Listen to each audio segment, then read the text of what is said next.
Personal Shopper is an interesting like horror film, but like drama and kind of like a mixture of genres. And it's directed by and written by Oliver Assayas, and it's starring Kristen Stewart. And I think this is their second collaboration. And it's an interesting film that didn't quite hit the mark for me. Has that always been there? Lois, are you here?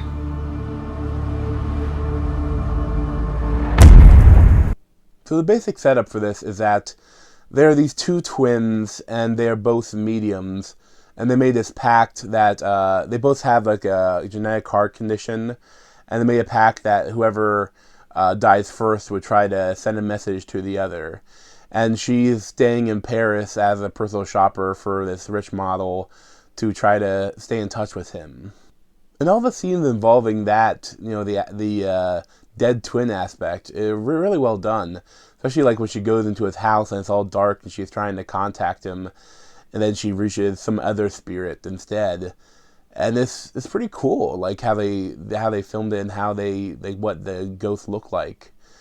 But the thing I never really explained much of that, like she mentioned that she was a medium, but they never explained that like what other experiences she's had. And it gets more interesting like when all of a sudden she starts receiving anonymous messages on her phone, and she's like, is this from a ghost? Is a ghost texting me? Or is it some other guy? And that stuff is kind of cool, but at the same time, like, a lot of the film is just like her looking at a phone screen and reading text messages, and it gets pretty boring after a while. And like, I wish they would have done something interesting with it. Like other films, like when they read a text message, they play it like on like the side, or they do something kind of cool with the text. Instead, it's just her looking at a phone. But there is one scene that almost kind of makes up for it towards the end that is really creepy and really cool, where like she has her phone on airplane mode, and then she turns it on, and she sees like all the messages come like one at a time, saying that that the person's coming to her, and that is really creepy and really cool. But at the same time, there is not really a good conclusion to that scene. Like, I wish there was something better there. And that's what I kind of feel like for a lot of the scenes. Like, there's not a good conclusion to any of it. Like, he kind of drives right in the middle road. It's always the middle road that the director goes for. Like, he doesn't say it's one way or another. He doesn't really finish the scene in a cool way.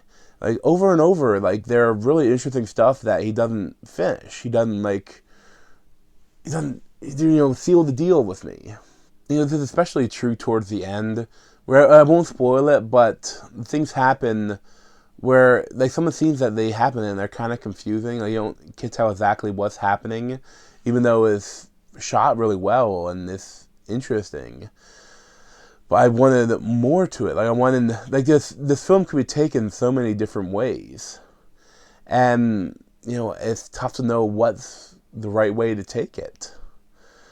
And that one thing I was thinking, wait, if you see the movie, you do see a lot of naked Kristen Stewart. And, that's great. She looks hot. It's really nice. But some of the shots are a little odd, a little creepy. Like, they're almost like the viewer is, like, stalking her. Like, the way they're shot is like she's just not acknowledging the camera at all. She's just, like, trying on clothes or having her heart examined. And it's a little bit, like, she's masturbating on the bed. It's a little bit like, we're, like, creeping on her. Like, how it's shot. And I don't know what the point of that was. I'm not sure if it's trying to say, like, the ghost is watching her, but they never really say that. And for what I think they could have done better or changed, I do have to spoil a bit more. So you might want, if I haven't seen the movie, you might not want to watch the end of this video. But I'd probably give it like an 8 out of 10. It's a good film, but I wish it was more to it. But for what I think could be happening, I thought it would be more interesting if it was something different. Like, I mean, they could say that she's a little crazy, that she's imagining all this. But at the end, again, this is a full spoiler, but at the end, she goes to some other place, and she like speaks to the ghost of her brother. And earlier, the ghost is like behind her, and they're cool scenes. But like when she's asking it questions, and it's like thumping the wall once for yes and twice for no, but the answers are never clear. And then the movie ends with like, "Are you me?" And it's like one thump, and it's like, okay, how are we supposed to take that? Like you're supposed to say that, oh, she's crazy. Maybe all of the ghost stuff was in her mind.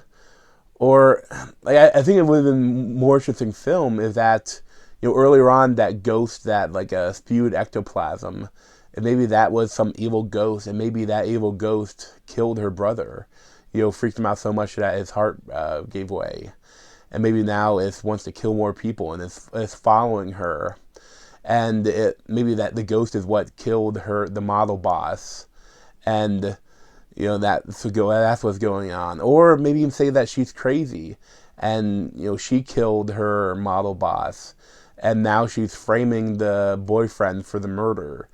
Or like it's so many different things that they could have done that then don't really say what it is. Like you don't even know if all this stuff is real or not. Like I mean, is it her? Like is it in her? Is it like, or is this trying to say that her grief is her own, or does she have superpowers or something? They don't say enough about what it is. And for me, it bothered me. Like, I wanted more of a conclusion. But, it's a decent film. I mean, it's well shot, it's well acted. And, I don't know if I kind of recommend it, but not wholeheartedly.